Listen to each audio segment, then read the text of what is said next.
would you say the public should take away from this case?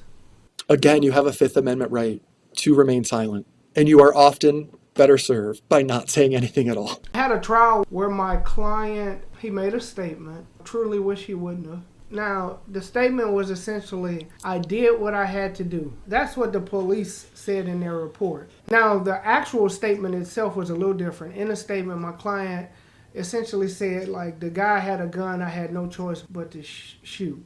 However, my client was from New Orleans. Post-Katrina, there was a lot of crime throughout the state where people from New Orleans relocated.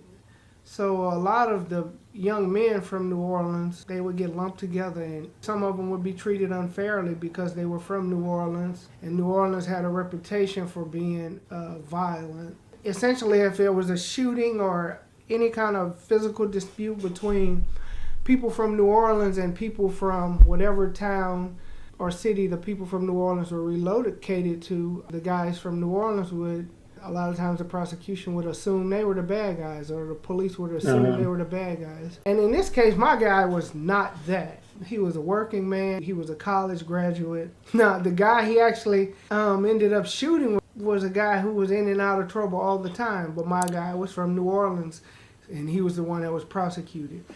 But I wish he wouldn't have given a statement, just because the jury got to see New Orleans, and I think that affected him.